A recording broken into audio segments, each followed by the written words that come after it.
Welcome to Sober Solutions. We are a weekly recovery podcast not affiliated with any particular 12-step or recovery program. However, you may hear us mention them. My name is Jason, and I'm an alcoholic and addict. My name is Chris, and I'm an alcoholic and addict. My name is Ben. I'm an alcoholic and addict. And welcome back to Sober Solutions Podcast. Tonight is episode 29. Tonight we're going to be talking about fending off loneliness. And as I've been thinking about this, the topic is very near and dear to my heart because I hated being lonely. And quite honestly, I still think that I do. But what's different for me this time is that I'm never really lonely.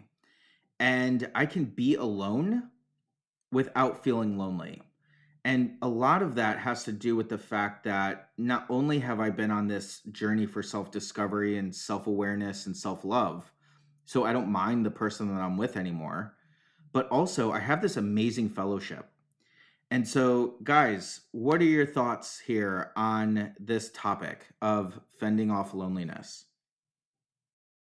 I think when you start to go through recovery, you are becoming a different person. So you're discovering new interests. You're probably losing friends in some regards and gaining friends in others, and you're just becoming a whole new person. And a lot of people use to socialize, and through that using or drinking, they quote unquote make friends with people who are doing the same thing. And then you're in this whole new realm of reality, right? You're in recovery and you don't really associate with people, places, or things.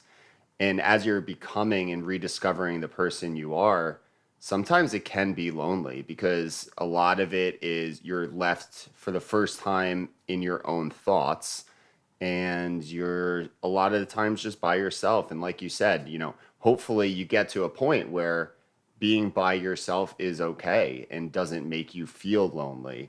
But in the beginning, it sometimes can. So I think through this process, that's kind of the progression that I've gone through is feeling lonely, being by myself, to embracing being by myself. And that makes me really have time to reflect and be present.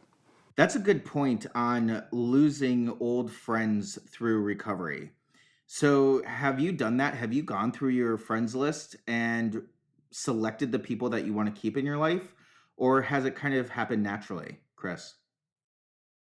For me, I think it's happened more naturally, and I think it's been almost the opposite. I think I burnt a bunch of bridges with certain friends. Some of them, I don't even know why they don't talk to me, as in, I don't think they knew I went to rehab, but through the silence, I'm assuming they found out. And maybe knowing that I went a second time caused them not to speak to me anymore.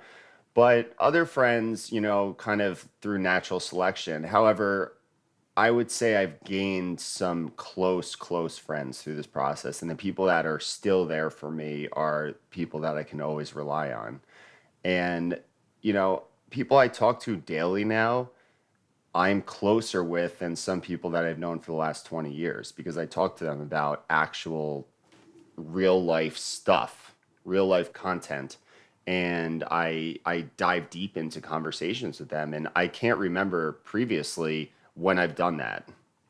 I totally understand that, Chris. So, Ben, what about you? Have you noticed your circle of people getting tighter, or people have come in or out of your life?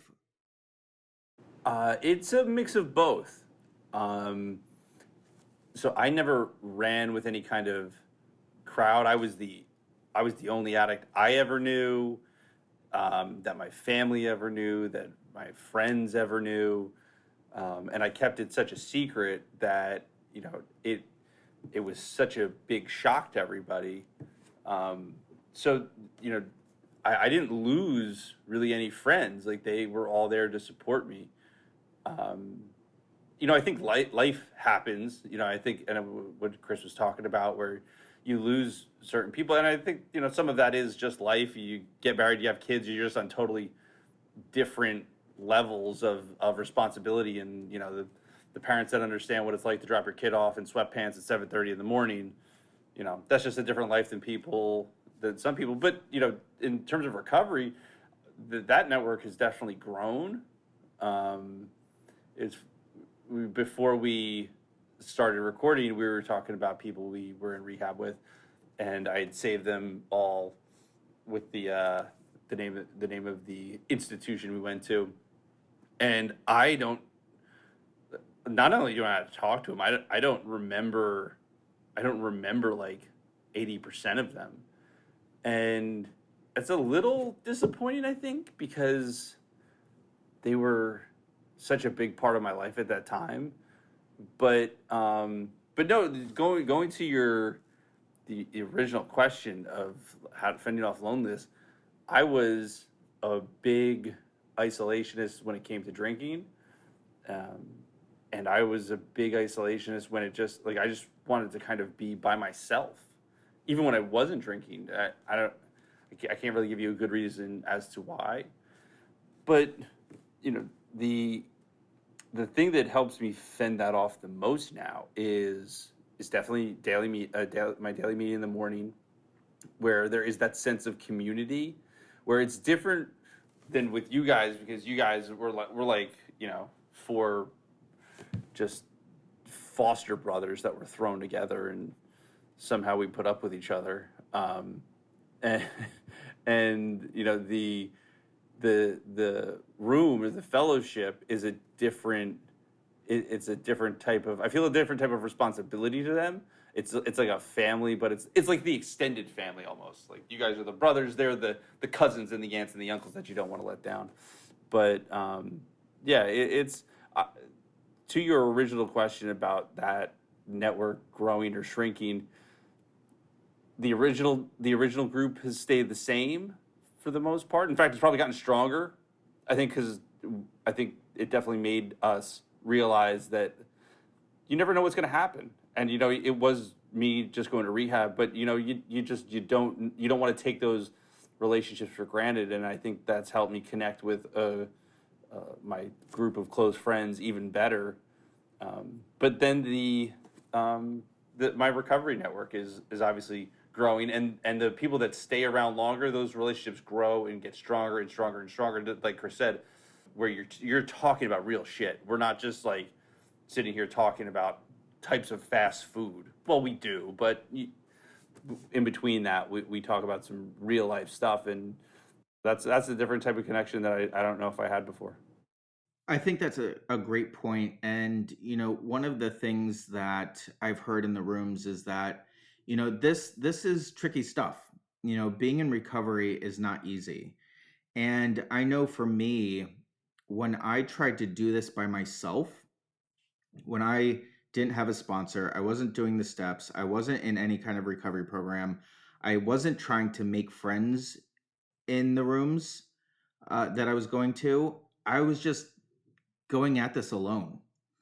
And that made it feel so much more isolating than what it had to be. Because when I started to open up to people and let people into my world, I found this difference, and I didn't feel so alone. I always felt before that I was so unique.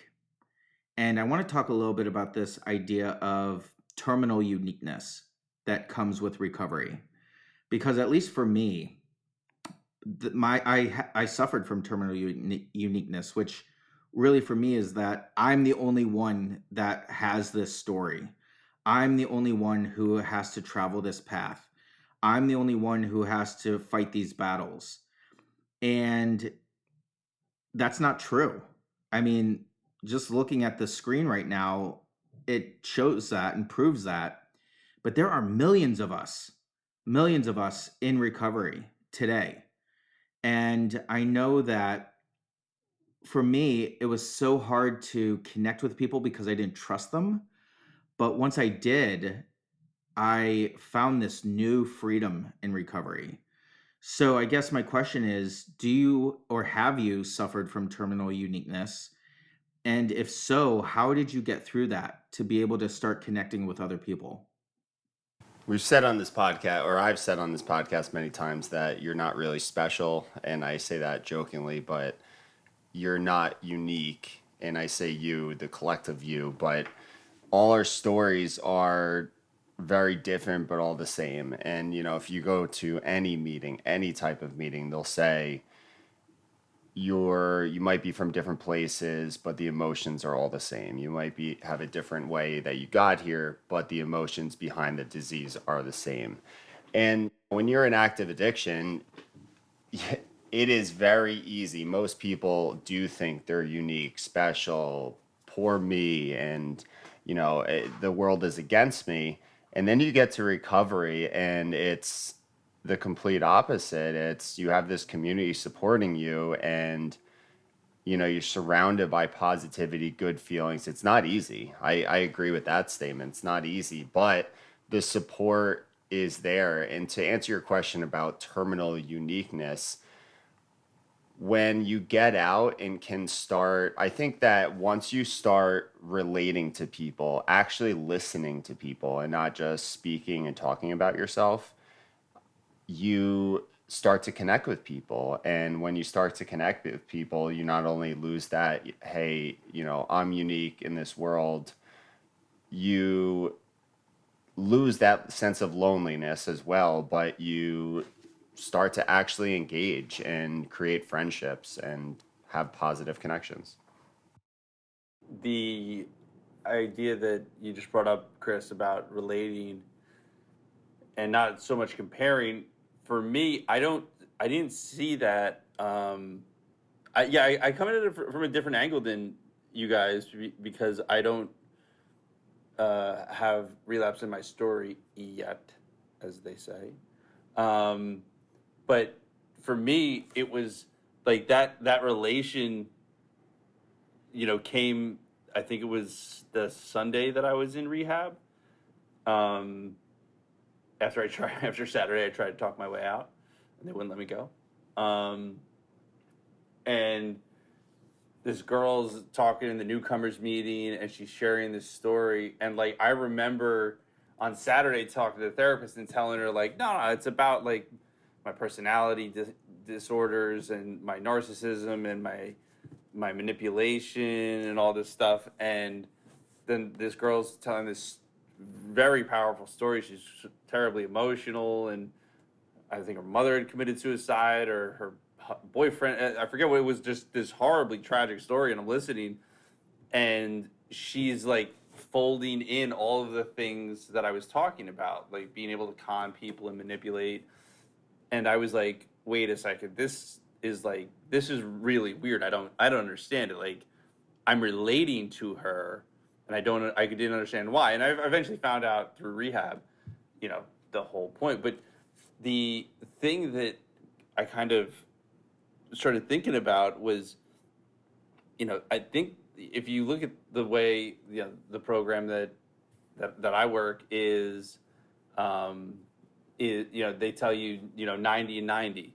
I think the reason they tell you 90 and 90 is yes, it is habit forming, but it's also if you just keep coming back, you're going to hear your story at some point, and they talk about that in the big book of Alcoholics Anonymous. They talk about if you had my problems, you drink too, and that idea of terminal uniqueness. And so for that story to kind of be relayed from the late 30s, and again, it's just one more example of how this problem has been this way forever. So I think it's just more of a thing of I never went through that idea that like you couldn't possibly understand how hard my life is. It was because I went through it at the time that I did. It was just eye opening, and it was like, oh my goodness, I relate to all these people. These people understand me on a level that I don't know if anybody else really ever understood me. And so yeah, I'm fortunate in that sense because I never go back to that because I never had it in the first place. I never thought I was terribly unique. And again, the idea of coming back, just coming back every single day, you heard your story enough through a bunch of different people, and it was like, oh, okay, they're right. There's no part of me that's unique because there's just not, it can't be coincidence, you know. That's fascinating that you talked about that and not being able to say that you were comparing yourself to people. Because I remember a couple episodes ago on how much judgment you had for the people in the room. And so I really want to relate it to that in the sense that as you were working through that, I see that as like a way that you were comparing yourself to them. And, you worked through that judgment, but I see that as a comparison, you know, and something, I mean, when we talk about I can relate to you, another way to put that is I have empathy for you. I know what you're going through because, you both said this that if I don't have the same story, I sure as hell had the same feelings of shame and guilt and desperation. And something that I really had to work through for me is that shame and that guilt and that feeling of like I deserve this.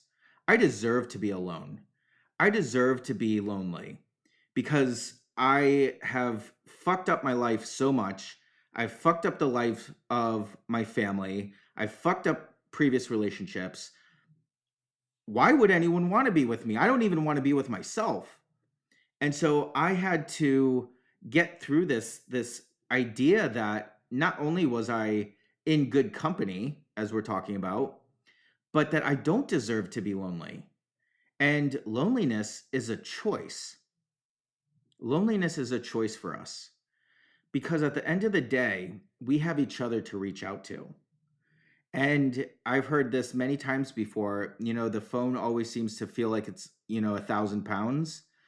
But the moment that I'm able to text somebody, call somebody, show up at a meeting, or even just go out to coffee with someone or something social, I'm not alone anymore. Now, I want to kind of tie this to another thought is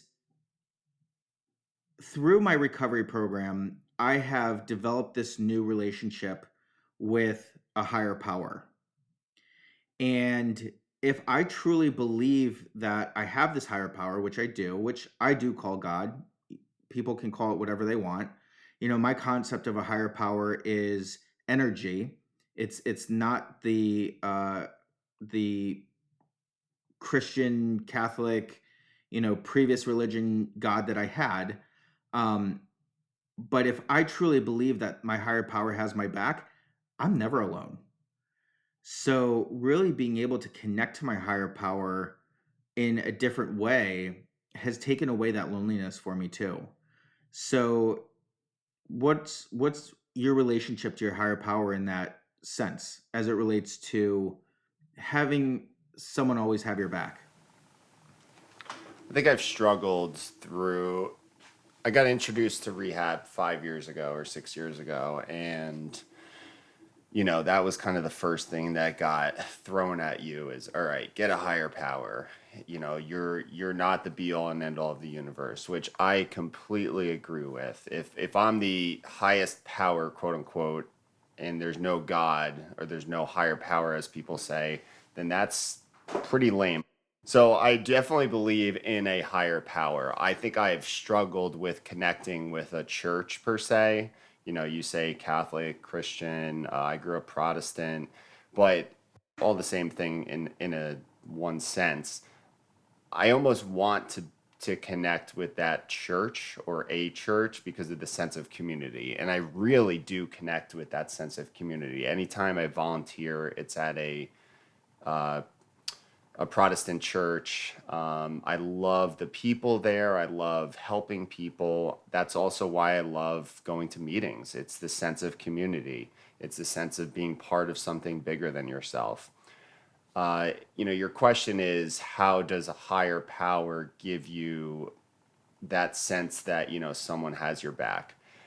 I think what a higher power helps me with is, and I know this is not the only time you should really search for your higher power, but when I'm really desperate and I don't know what to do and I'm in a bad mood and I'm even too upset, fearful, angry, whatever the emotion is, to even call people, that's when I find myself, basically looking up, in that proverbial sky and just saying, help me out. And even for that brief second, when I pray or I talk to my higher power, it helps because I think deep down, whether he, she, it is giving me the answer, it's internal at when you actually talk to them, and it definitely guides you. So The idea of a higher power was something that I really tried to get in rehab because it was like, this is really big. These steps after you've admitted you're an alcoholic or you have no control. For me, that again, the first step was relatively easy because it was like, hey, you're in rehab. So one, pretty much already there. But two and three, and I remember, Chris, you probably won't remember the conversation. We were in a group and we were filling out those daily journals sheets or whatever. And it's like, what step am I on? And you're like, dude, as long as you're in rehab, you're working 1 through 3. And I was like, oh, okay. So like, I was like, all right, I'm pretty sure I understand 1. What are 2 and 3? Higher power. And so I was like the first. I'm like praying. I'm like they in the room they had that the one chair, the jail chair, I'm on my knees praying and praying, and I'm just squeezing my hands as hard as the eyes are shut. And the next day we're in group, and there was we had I forget what Father it was. I think Father Paul gave us um, he was doing a seminar in one of the morning things, and he gave us that one sheeter of like the values, and I'm still struggling. Like I didn't feel my higher power, and there was a fire drill, and or a fire drill or sort of fire alarm went off. Somebody put peanut butter. Somebody put peanut butter on bread and put it in the toaster. Yes, and so we so we're walking out, and I see him walking by himself, and I'm just like, you know what? Let me go ahead and ask him. And I'm just like, hey, listen, I'm really not getting this thing. I was like, I tried last night. He's like, were you waiting for a feeling? I'm like, yeah. He's like, yeah, you could stop waiting now. And I'm like, oh. He's like, yeah, it's not gonna happen like that. And so it's evolved into this thing where one, I try to do the next right thing, whatever that is. It's really like, hey, what's the next right thing?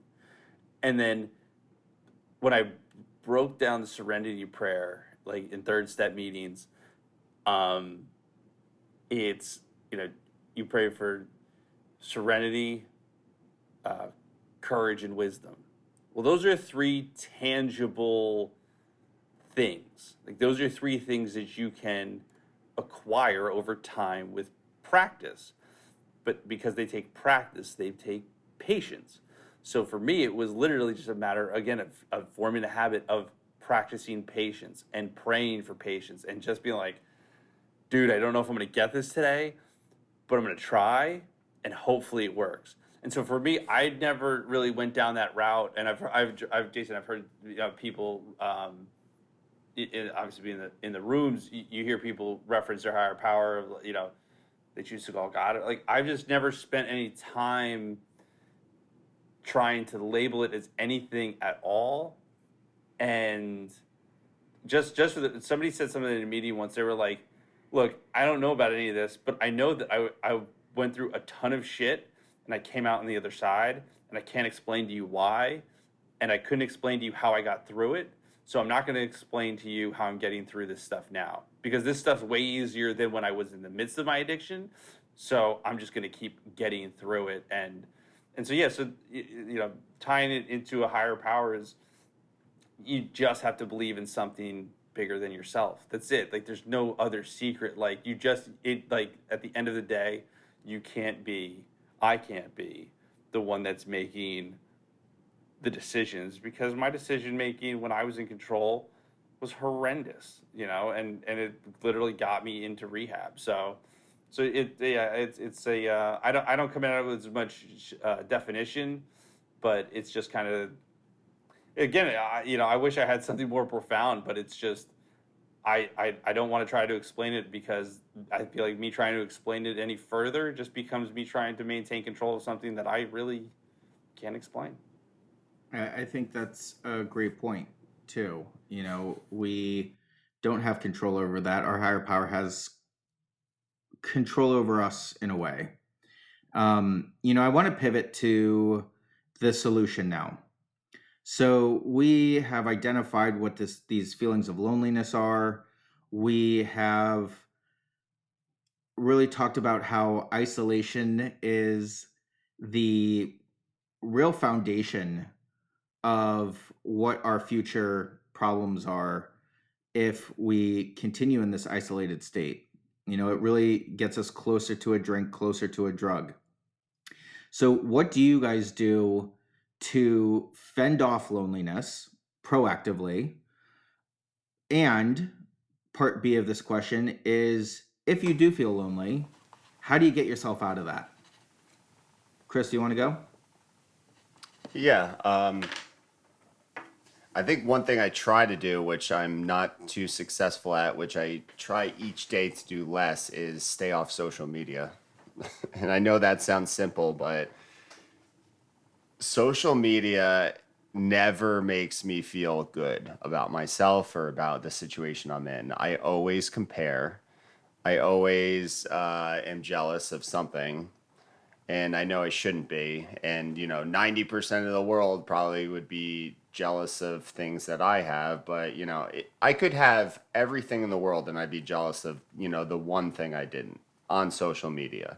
And the one thing that everyone knows is social media is completely fake. So you scroll through and you get this shot of dopamine, and it's all fake. So that's one thing I've been trying to do less and less of.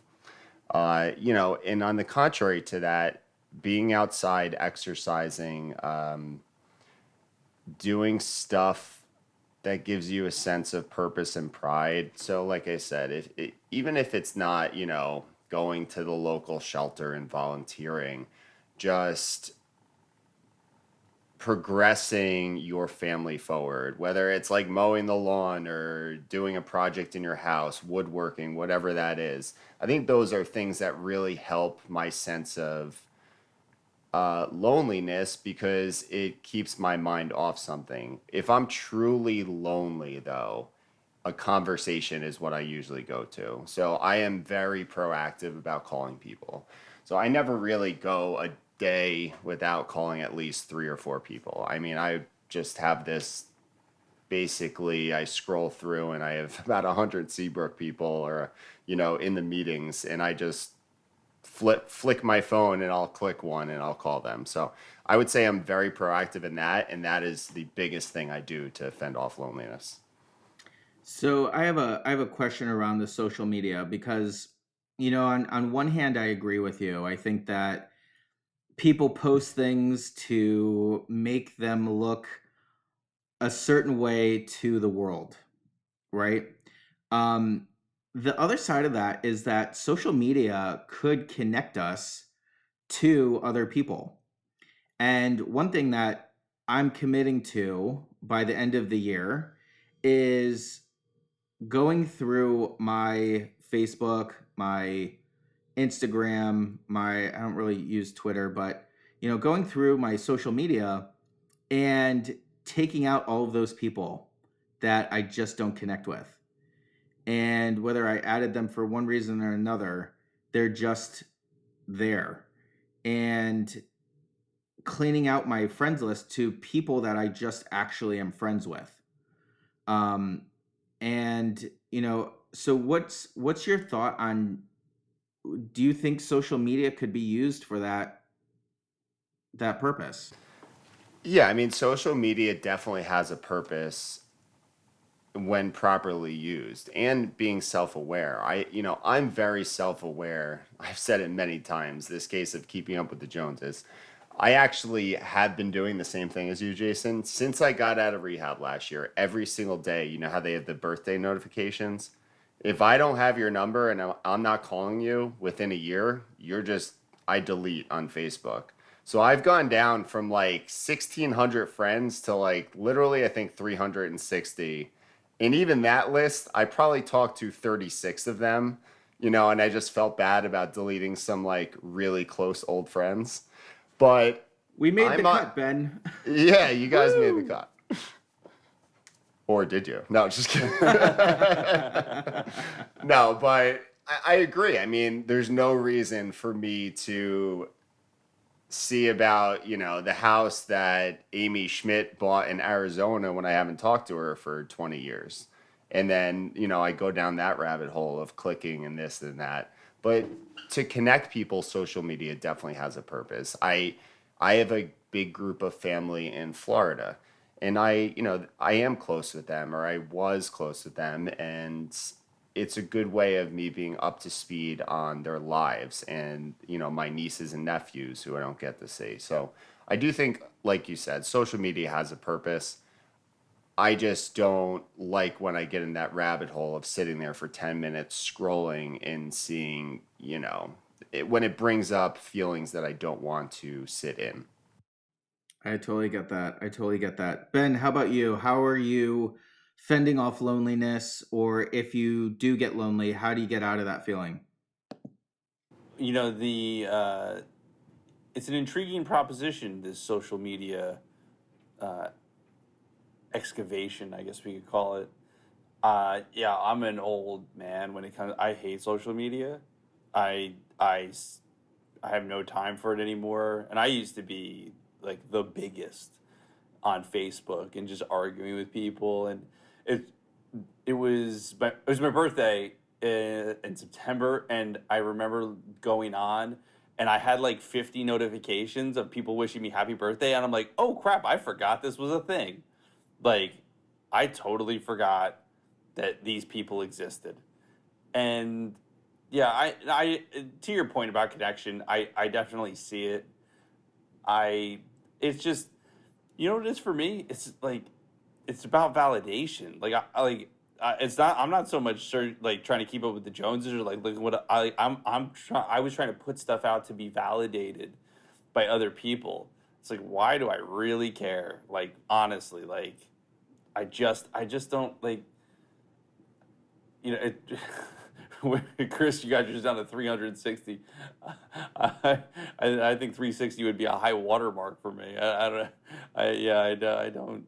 I should say I was never a big social media person, but it's just me personally, I don't have the value. I don't see the value in it for me because it's probably the loneliest place on earth.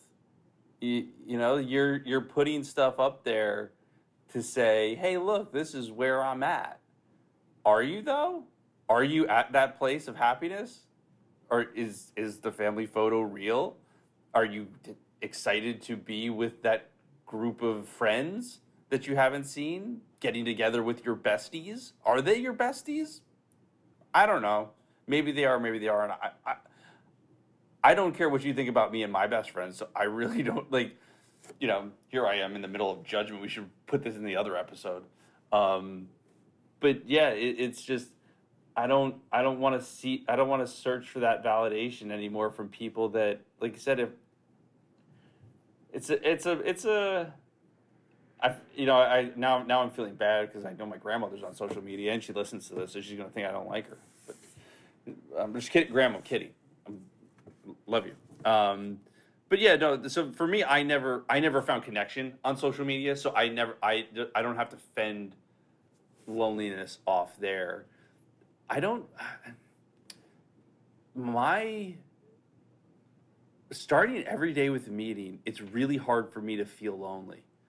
It's just really hard because, and even getting in this new job and it changing the way I'm able to participate in my meetings, I'm not able to share as much as I was, which I think probably to the pleasure of most of the people in my home group because they were just tired of me being the leadoff batter. But you know, it's important for me to just keep that thing on, because then all of a sudden you hear something and you're like, oh, right. That's why I'm here. That's why I'm here, because I remember being at 3 months and I remember feeling like that. I remember being at 6 months. I remember what that felt like. Um, and, and yeah, there's just, but so in order to keep that connection going, I've had to find new ways to interact. So the only meeting I can really chair this anymore is the Sunday third step meeting. So I'm doing that in November. Um, but it's just, yeah, for me, like, I'm only lonely when I want to be lonely, and usually it's the end of the day when it's like, all right, this is going to be my hour to decompress, and I don't need people right now. I don't need anybody, because Would you say that's loneliness, or I feel like that's not loneliness though. no, it's not. Yeah, no, it's not lonely. No, I'm not. It's that's isolation. That's self-imposed isolation that I actually see as a mental health benefit. So yeah, I don't know. I'm not really lonely. I don't. I would even call that wanting to be alone. I mean, and there's nothing wrong with that. As long as, at least for me, if I'm not taking it to that point of isolation, there are days where I'm just like, I don't want to be on my phone. I don't want to be online. I don't want to talk to anybody. I don't want to do any work. I just want to be by myself. Yeah, I think it's, if we're doing it because we're trying to avoid something that we have to deal with, or that we should be able to deal with in a healthy way, and we just rather not do it, that's when it gets problematic. And that's how you slip closer to that first drink, because that's very subtle, it's not noticed, and it just starts to build that feeling of, oh, I can escape if I want to. I can avoid things if I want to. I don't have to have that hard conversation if I could find a way to not have it and still achieve my objective. And and yeah, so it's, I'm very cognizant to make sure, kind of like again, just comes back to checking your motives. Like, why am I sitting here watching YouTube videos for a half hour? It's not because I don't want to write this paper, or it's not because I don't want to hit up this meeting, or I don't want to talk to somebody. It's just because I've done all of that stuff and I just need some time to decompress. So it's, yeah, loneliness is not a bad thing if you are honest about why you're doing it. You brought up a point about not being lonely. Do you think that when you were drinking, do you think you were lonely at that point, or you just weren't Yeah. Oh yeah. cognizant enough to realize you were lonely? No, I was an isolation drinker, so yeah, no, it was, yeah, I would. That's the thing. That's a great point, and a great you know observation, that there's, when I was in the height of my addiction, I was doing it all by myself, and I was imposing that isolation because I didn't want people to be party to what they would see. And so now that I have this new lease on life, it's like, no, I don't want to be alone unless I actually want to be alone. Like, I'm not trying to hide anything from you. I just need not to talk about work spreadsheets for like an hour, if that's all right with everybody. And so yeah, no, I think it's probably this fear of missing out, where like I was never a terribly social person, as you could glean from 360 being a high watermark for Facebook friends. But it's, yeah, now it's like, no, I don't when people call, I love it when people call. It's like, oh God, somebody's calling me. Oh, hey, what are we gonna talk about? So, something that I was thinking about is how much I didn't feel worth making other human connection. And for anyone listening tonight, you are worth it. You are worth going out, meeting new people, making those human connections. And something, just there's different ways to do that, outside of meetings, outside of any recovery program. I was talking to a fellow, and he was starting to do these meetups. Have you ever heard of like the meetup meetup groups where I think it's an app now or something, where there's these groups of people, and what they would do was meet up at some activity, and it would already be this formed group of people that had something in common already. I have never done them, but it's something that I would be interested in because, you know, for us sometimes it's hard to strike up that conversation. But if you're already meeting on common ground, and if it's not in recovery, you can always talk about that thing. So I really think that there's things outside of recovery that people can go to. I mean, I'm in a kickball league, and I did it because I wanted to meet other people. You joined that after rehab, right? Because we played kickball in rehab, and you weren't very good. That was how dare you? I mean, you were great. How dare you? It's. He's just mad because I was hitting dingers over his head. Oh my in God, softball. so bad. Exactly. That was so bad. I'm just glad I didn't fall down in front of the girls. Whatever. So the point you bring up about getting out of that comfort zone and just trying new things, that was something that was a hallmark of my personality from being a kid. I didn't want to try new things because I just had such anxiety, such fear about oh my God, it could go horribly wrong. I could get made fun of. I could, and so that ruled my life. That's really when I take a deep dive into myself. That's where I can kind of trace things back to that. I was always afraid. There was always this anxiety, and my drinking was a way to medicate that anxiety. And so now it doesn't, that anxiety, anxiety still exists, but for me, it's something that I can deal with in a healthy way that allows me to do things that I never would have done before. And so it's very, I'm glad that I've gone through this because I see these things in my oldest daughter. She doesn't really want to play soccer on a team, but she loves playing soccer with me. But it's that anxiety. She's got anxiety, and so it's just about creating this environment for her to be able to express that stuff that I never had. That's really the stuff that I'm taking from my recovery is that when I was 10, 11, 12 years old, I didn't have an outlet to talk about what I was feeling. And so, when we talk about our addiction, it always goes back to when we talk about what we're connected to, what makes us all the same is those emotions, but it's also those emotions that our inability to deal with those emotions in a healthy way. And so I might have to join this kickball league that you're talking about because it sounds like a good time. Well, I think this is a perfect place to stop tonight. My final words are this, like I said before, anyone listening, you are worth human connection. You do have something to bring to the party. You really do. And that's your experience.